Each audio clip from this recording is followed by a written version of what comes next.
protein, things like that. So we brought it to you. Here it is. My experience doing veganism after a long time, after 10 years, was my body was starting to, my immune system was collapsing. I can understand where Daniel's coming from, but if you listen to what Daniel ate as a raw vegan, we can understand why he had so many challenges as a vegan. Because if you eat this as a raw vegan, you obviously have minimal to zero nutritional knowledge or basic understanding of human physiology. Now, I don't want to make things up, so let's hear Daniel share it. Listen to this. You know, as somebody who was a raw vegan for many years, my calorie sources were basically coconut oil, olive oil, and kale. That was basically what I was eating, and you know, with some tertiary foods, but that was the main stuff. I mean, who's going to last on that sort of program? You know what I mean? It's like me saying, I was a cyclist for 10 years, and you know, I really, you know, didn't really enjoy it. I had a lot of crashes, and someone says, "Well, what did you do?" So I actually never rode my bike holding the handlebars. I tried to ride no hands or one hand most of the time, and yeah, cycling's just not for me. So I drive a car now. It's a lot safer. I understand. All right, let's get back into it. My nervous system was collapsing, and I felt like I couldn't process nerve energy without short-circuiting. I mean, how do we objectify that? If we went into a doctor's surgery and said, "Doctor, I can't process my nerve energy correctly without short-circuiting." I mean, is the doctor going to recommend us to a psychiatrist or a psychologist, or are they going to say, "Yeah, I totally hear you, you're a vegan," because that's really common. I mean, what are they going to say? In the same way that it's hard to run electronics without an insulative covering over the wiring. DHA kind of functions like a coating on the wires. You know, another thing that is in animal... And DHA and EPA is produced in the human body. DHA and EPA aren't even registered by the National Health Institute as required human nutrients because we make them. So it's also interesting to note that the people in the health industry that promote the animal food diets, Dr. Atkins, McCullough, Mark Sisson, all those crew, great people, but the diets are, you know, sketchy at best, and they're saying you can't get DHA, EPA as a vegan, or B12, or protein, or calcium, or iron, or zinc, and they all sell those supplements. You know what I mean? So they say, don't eat that diet because you won't get enough nutrients. Eat my diet that I've just made up out of the blue, and we'll sell you our nutrients as well. We'll sell you our colostrum, we'll sell you our little protein powders, we'll sell the zinc, we'll sell you the B12 stuff. But you can't be a vegan because you won't get enough of those things. But you eat my diet and then we'll sell you those things as well. It doesn't make any sense, but it makes a lot of dollars. Let's listen on. Food, animal fat, and probably one of the most... Animal fat? I mean, like, why not? Well, do we need any more fat? Do we need more body fat from animals? I mean, don't we have enough fat in society or Western society, or is maybe we're obese, maybe 67% of Australians and Americans are overweight or obese because we're eating too many bananas. That's what the problem is. You go to the supermarket, everyone's binging on bananas. And watermelons. See, just watermelons causing the obesity epidemic. It's not animal fat. I mean, the fat you eat is the fat you wear? Not true. Most important is cholesterol. And that's the big one. I mean, people have, there's a huge myth about cholesterol. There's a myth about cholesterol. Okay, so we need more cholesterol. So Australians, Americans, Europeans need more cholesterol. They're not eating enough. So we've got high cholesterol because we're not eating enough. Okay. And people think they need to avoid cholesterol. Cholesterol is... No, we need to eat more of it. More is better. Even Stephen Burns was a famous promoter of the Western Price Foundation's work, which is a low-carb, high-fat, animal-based diet. And unfortunately, you know, my condolences to Stephen's family. He died at age 41 of a massive stroke. You know, and he said, you don't have to worry about cholesterol. And the poor man died of stroke. So let's not have any more deaths. My housemate last year, she died from renal failure after getting food poisoning from eating raw animal products and doing a water fast and the complications that arose from that. So you know, I'm not trying to be mean, I'm just trying to put the facts out there because people are dying. And how many people do you know have died from eating too much fruit? Zero, ever. You know, unless you choke on a banana. I guess some people want to see me choke on a banana. Let's listen in. One of the most important foods for us, one of the most important substances for us, we use cholesterol to make all of our gonadal hormones. Testosterone. And that's why the human body produces testosterone, it produces cholesterol. You know, I mean, check out my cholesterol and testosterone blood tests on YouTube, always textbook. It's made from cholesterol. Estrogen is made from cholesterol. Progesterone is made from cholesterol.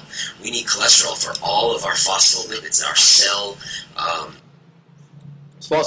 Don't you love Daniel's soundbites? He's good. I've got to give a thumbs up. The guy knows how to talk. There's no doubt about that. Membranes, that what holds us together. Leo Keith said it best. What keeps us from being, we're 75% water, what keeps us from being a puddle on the ground is cholesterol. It's this substance that we coat the water in. And a lot of times vegans will say, well, your body makes its own cholesterol. Your body makes its own cholesterol because without cholesterol, you die. So it's true. We do produce our own cholesterol. So why do we need to add more? Let's see if Daniel answers that question. Why do humans need more cholesterol if we produce it ourselves? You need cholesterol so much that your body makes it itself so that in times of famine, you don't die. You know, your body doesn't make vitamin C. So you didn't answer the question. You just sort of skirt around a little bit. Most animals, almost all animals, make their own vitamin C. Human beings don't need to because there's so much in our environment that you literally have to go out on a ship for 6 months in the ocean to become deficient in vitamin C. I mean, it's in everything. But not so with cholesterol. It's very easy for traditional tribal peoples to become deficient. If the hunting's bad, they don't have enough cholesterol, your body makes it its own. I've never, ever met or heard of anyone who's read a journal that says humans do not get enough cholesterol. I've never ever heard of that. There's not even a medical word for cholesterol deficiency. You know. But hey, it sells books, man. It sells books. People love to hear good things about their bad habits. That's how Dr. Atkins became like a billion-dollar industry.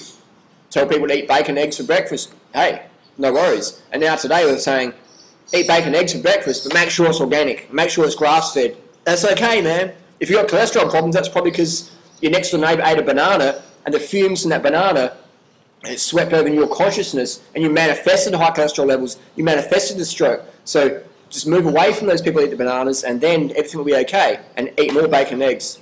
Sweet. But it doesn't really have the ability to make as much as you fully need to thrive. Again, it says who? Sally Fallon from the Western A. Price Foundation. It says Daniel Morales. Who says that? You know what I mean? Who says the human body doesn't produce enough cholesterol? So, not only do long-term vegans often suffer from essential fatty acid deficiencies. I've talked to over 20 doctors in Australia. So can you please test me for EPA, DHA, omega-3? They're like, what's EPA? What's DHA? Omega-3? I know what that is, but no, we don't have a test for that. Over 20 doctors. You know, so this whole thing of you don't get enough, whatever. I mean, in fish, if you've got, you know, if you've got salmon, you get 100 grams of salmon's flesh. If you just bite into it like a bear would, we wouldn't. You bite into it, you get 100 grams of flesh. It's got about 0.3 of a gram of omega-3s in there.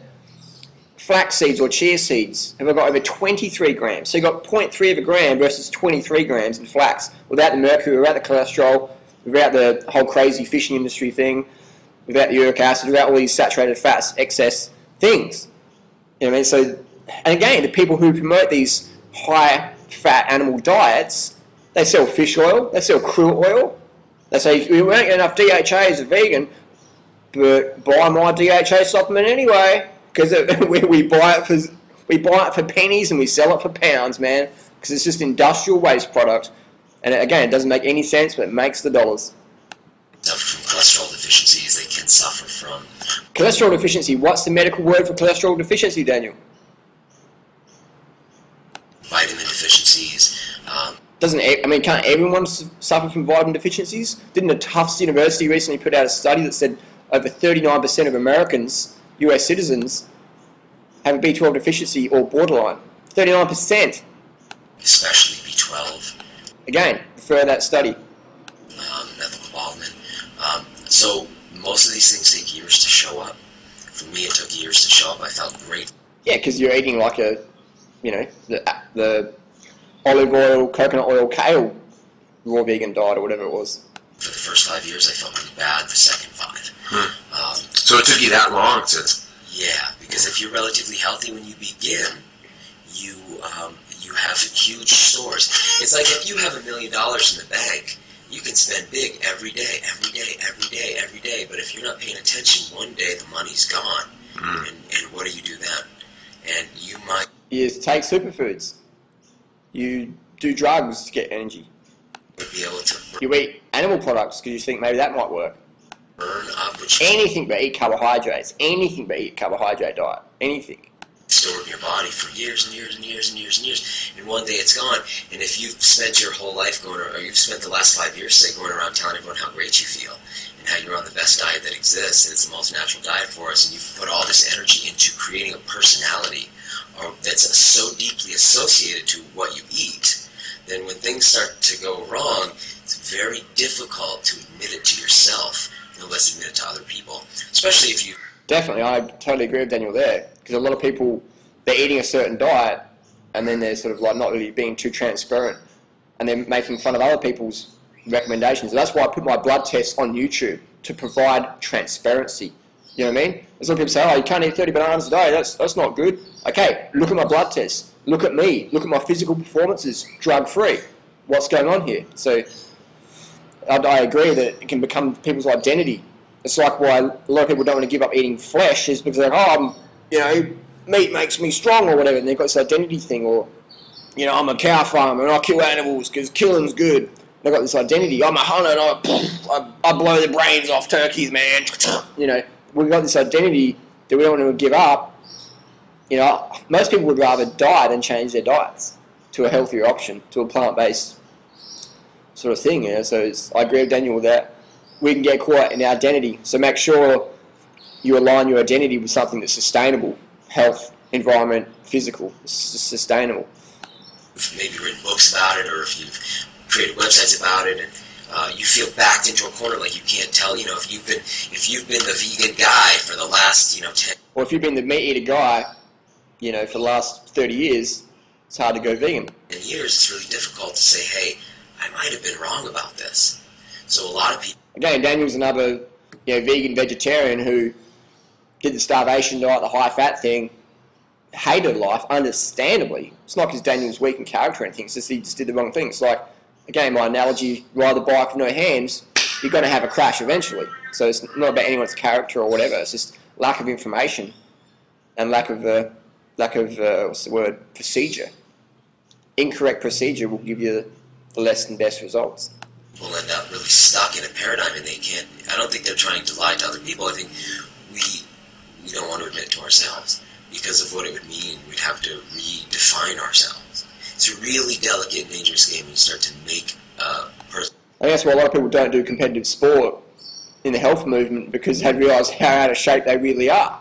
That's why a lot of people don't put their blood tests on YouTube, because they're like, no, I don't want to prove how sick I am. So it's why a lot of people don't want to do YouTubes without their shirt off. Because they're like, I don't want to show people my big fat gut and man boobs. Do you think that it's possible to do the vegan diet long term? I think that there's animals that exist that... Actually, let me share this. Didn't answer the question. Just... What I believe is that Homo sapiens estimated by anthropologists to be about 200,000-year-old species. Typical... maybe I'm getting a bit personally, but it's a typical politician's response. It's like, I want to answer the question, a direct question, yes or no. I'll just scoot around it, distract, hopefully people forget what the original question was, and I'll just use some good sound bites, sophisticated languaging, and then people go, yeah, wow, he knows what he's talking about. And the first humans we called them Cro-Magnon. Now there's really no debate in the scientific community that Cro-Magnon was cooking and eating animals. So Daniel promotes a cooked diet, promotes an animal-based diet, and he's a leader in the raw food movement, self-proclaimed. Interesting. Can't process nerve energy effectively. Need more cholesterol.